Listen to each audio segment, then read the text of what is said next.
Saudi Arabia, China, Indonesia, and Bahrain. We've got three favorites without a doubt, but potential for some exciting underdogs. إندونيسيا وسلطان العتيبي مراسل نفسه. يعني عندنا مباراة ضد إندونيسيا في جدة وبعدها الصين. مستوياتهم مو بذاك الزود هالفترة، وإن شاء الله 6 نقاط قبل مباراة اليابان ونروح كأس العالم. And Bahrain and Indonesia can somehow get the points that they need to get, then I think Timnas Indonesia akan menghadapi kualifikasi Piala Dunia round 3 nanti malam teman-teman, tepatnya dini hari pukul 1 waktu Indonesia Barat dini hari akan menghadapi Arab Saudi. Ya, banyak tanggapan komentar dari YouTuber, komentator dari luar negeri teman-teman tentang bagaimana nanti pertandingan antara Arab Saudi melawan Indonesia. Kita lihat sama-sama bagaimana komentar mereka. Ada translate-nya di bawah, kalian bisa baca teman-teman ya. Saudi Arabia, China, Indonesia, and Bahrain. We've got three favorites without a doubt, but potential for some exciting underdog stories. The three favorites of this group as well, Japan, Saudi Arabia, and Australia, have been in the same group together in this phase of the World Cup qualifiers for 3 years in a row. For those underdogs though, I'm expecting the most out of something from Indonesia. The national team still has a long way to go, but they are recruiting a lot of dual nationals and are showing signs of improvement. For example, Sandy Walsh, Justin Huber, Jay Itzes, but now recently they've got Martin Paez, the FC Dallas goalkeeper. The national team has been excelling in sides that look to be a more even matchup. And against sides like Jadi Indonesia masih ada peluang, meskipun underdog, masih ada peluang besar untuk mengejutkan raksasa-raksasa itu teman-teman. Australia, Japan, and Saudi Arabia, I do see them struggling. In fact, in the Asian Cup, Indonesia got obliterated by the Socceroos. In the last round of the World Cup qualifiers, they only lost to Iraq. Best of luck to Indonesia. I'm rooting for you guys to excel. I think they might have what it takes to get a 4th place spot, which would go to the 4th round, but they will struggle against those giants, like I said. نروح إلى مباراة السعودية وإندونيسيا وسلطان العتيبي مراسل نفسه. والله إن شاء الله منتخبنا يبدع ما دام المباريات ما هي صعبة جدا. يعني عندنا مباراة ضد إندونيسيا في جدة وبعدها الصين في الصين، فمقدور عليها إن شاء الله. 6 نقاط حلوة، نروح لليابان مريحين، نقدر إن شاء الله نفوز عليهم برضو، وبعدها كأس العالم بإذن الله. إن شاء الله أنها 6 نقاط شبه مضمونة. يعني إندونيسيا والصين مستوياتهم مو بذاك الزود هالفترة، وإن شاء الله 6 نقاط قبل مباراة اليابان ونروح كأس العالم بإذن الله. Tapi masih optimis dia ya mereka ya. Qualification stage, and Bahrain and Indonesia can somehow get the points that they need to get, then I think it'll be a battle for 3rd and 4th place amongst 3 teams. I hope it's like that. Yeah. I hope it's like that. I really do. Because Bahrain and Indonesia could cause trouble. They can cause trouble. They're here. troublemakers. Yeah. These 2 teams. Troublemaker. Bahrain and Indonesia, 2 teams that I think are going to have such a fun journey throughout these next 10 games, because even just looking at Indonesia and the teams that they face off in this specific window, dude, they got to face off against Saudi Arabia. Indonesia troublemaker. Back-to-back giants, dude. Tough, man. But these are the games that we were talking about with Indonesia. This is what we find out. What are they made of? What are they capable of doing? Because the rise that they have been on is the opposite of Saudi Arabia right now. They are just on an incredible rise, dude, that even I've come to learn about from, doubting them at the AFC Asian Cup, seeing them thrive and go to the round of 16. Indonesia has an opportunity here to make history for their country and aim to get 4th, aim to get even 3rd in this group against a suspect Saudi Arabian team. I'm gonna just get straight to it. I think they will. Yeah. I think they will. 3rd, I don't know.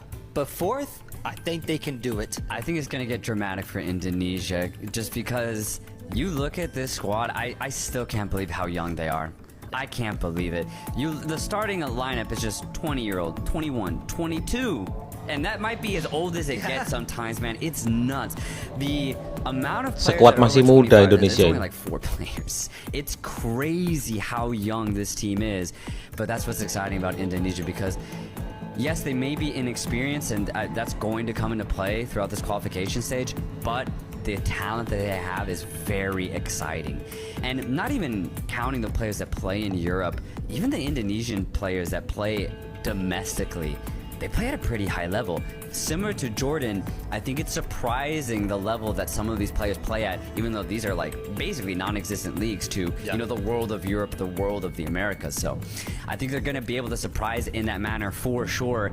And the test against Saudi Arabia, this is the games where you need to get the points, or at least show that you can maybe get a draw against Saudi Arabia at the very least, because Australia, Japan, right? These are big hitters. They go to the World Cup and they perform at a very high level. I think to get points against them is going to be very tough. But against a shaky Saudi Arabia, this is where you show up. This is where you get those surprises, and I hope they do, man. Their players are just way too Kejutan. Indonesia bisa membuat kejutan-kejutan ya. Is so fun to watch, and in a world where a team like Saudi Arabia plays so conservatively, it's just fun to see a team just go all out. Indonesia are that team, and I just want them to succeed simply because of that. Is that the game of the week then? Saudi Arabia versus Indonesia? Yeah, it's gotta be. First game we see, or at least on that first match day. Yeah. Saudi Arabia, Indonesia is going to be a must-watch game. Two other factors that I think are important for Indonesia throughout these next 10 games that I think will make it really fun for them to watch as a neutral is obviously the crowds that they bring in. I want to see what their home games look like, man. Same. I want to see what, going to Japan, going to Australia, Saudi Arabia, what those matches look like, because I mean, we've learned from just YouTube, they've got an insane fan base. Like they know how to show their numbers and support. So I want to see how the fan base and support can actually have an impact in these games. But then also, from what I'm reading throughout this next year, I'm interested to see what players Indonesia specifically can bring into their squad, because they have like 5 players, I believe, that are in Europe that haven't played for Indonesia yet, but are in the process of becoming eligible to play for Indonesia. Yeah. I think like Martin Paes might be one of those that hasn't played yet but can. Yeah, no, he just got called up. So if he plays in this window, Paes will get his first appearance for Indonesia, which is huge because for me, and obviously if you watch Indonesia, their definite weak point is not their offense, it's their defense. That back line is so shaky, man. And unfortunately, it might cost them qualification to the World Cup. It can be that much of a liability. But Paes is a really good goalkeeper. He's been playing for FC Dallas for the last couple of years. FC Dallas. Shout out FC Dallas, Paes. Paes. Baby. But that's a huge get. To have a solid goalkeeper, that's a step in the right direction. So if they can just improve their defense, then all of a sudden Indonesia becomes a well-balanced team. I know, dude. That's what's exciting about this team, is just what will they become? What will they become? If you're an Indonesian fan, your biggest rival, though, for this next year is Bahrain. It's Bahrain, dude. You got to be looking at every Bahrain game. Yeah. Every single one, looking at it and just keeping tabs on what your rivals are doing, because Bahrain, if there's one team to spoil the Indonesian effect that we're seeing, it's Bahrain. And they definitely could. They definitely could. If Bahrain finished in 3rd place, I wouldn't actually be surprised either. The problem with Bahrain is they're very inconsistent, right? They'll play one match and they'll play it very, very well, and then the very next game they're losing 2-3-0. And the thing is, I don't think that consistency is going to get fixed in this qualification stage. They have a new coach. I think he's going to need some time to get acclimated to how he wants his team to be playing. But where Bahrain become very deadly, especially trying to get a 3rd or 4th place spot, is they do have ballers, man. Obviously, Ali Madan, it needs no introduction. He's an absolute baller. He can be the difference for Bahrain.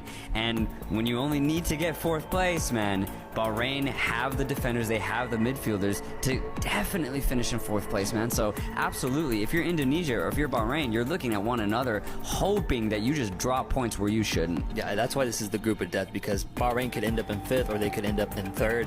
We look at the other groups and who we have finishing in 5th. Kyrgyzstan doesn't have that same potential. No. Oman doesn't have that same potential, but Bahrain definitely does. So they should also feel good about their chances of potentially continuing on to this World Cup path that they're on. The one team that I think is just completely out of it, which I assume you think so too, is Chinese football. China, man. I don't want to watch China play, dude. I really don't. Oh, they were the worst team, in my opinion, to watch the AFC Asian Cup. Like, even Kyrgyzstan, there's like maybe one moment that I enjoyed. But when it came to China playing, I just couldn't have fun. They didn't let me have fun, man. They didn't let you have fun. No. They focus on the Olympics, dude. Yeah, Focus on other things. yeah, exactly. That country produces other talent elsewhere, man. But Just in football, Chinese football is tough to watch, and I'll be honest, bro. I don't know how I can be optimistic here. I don't know if I have anything positive to say. If anything, I was already impressed with the fact that China made it this far. The fact they qualified out of their group in the 3rd round and made it to the 4th round, I think, is already a massive achievement. I'm more interested to see just what they do with that. Do they continue to grow and build off of what they've achieved so far, or do they kind of stay stagnant the way they've had for, I don't know, the past 10 years, bro? Because it feels like China just stays at the same place always in Asia. Yeah. We're just never able to see them truly thrive the way that we would think they would, given the size of their population and the money that they can fund these teams with. Yeah. Even if China play their best football that they possibly could right now over the next 10 games, I don't have them finishing higher than 5th. I just don't have them in any sort of qualification spot. At best, I think China could just play spoiler, right? They are very defensive. They are very physical. They're very annoying to play against, especially if you're going to be a team like Bahrain and Indonesia. China's not an automatic dub because China's just going to defend. They're going to sit back. They're going to make it very difficult to break down. And because of that, China might get like a surprise draw against Saudi Arabia. They might get a surprise result against Bahrain or Indonesia. And it'll be in those games that you'll want to avoid that upset if you're Bahrain, Indonesia, or Saudi Arabia, because China's defense can fight. But that's all they can do. So they're just going to play spoiler in this group and get some surprise results, maybe a draw here and there. So then looking at Group C, tell me if we're aligned here. Japan 1, Australia 2, Saudi 3, Indonesia 4, Bahrain 5, China 6. That's how I have it, but I'm serious. I do think 3rd and 4th place is wide open. Even Saudi Arabia, I don't think it's a certainty that they finish in 3rd. Folks, let us know your thoughts, your predictions on this group. What a group we have with Group C, the group of death. Iya teman-teman, itu artinya bahwa Indonesia itu masih banyak peluang. Meskipun menghadapi raksasa-raksasa, bisa saja Indonesia menjadi salah satu tim yang mengejutkan, tim yang selalu membuat masalah, si troublemaker Indonesia.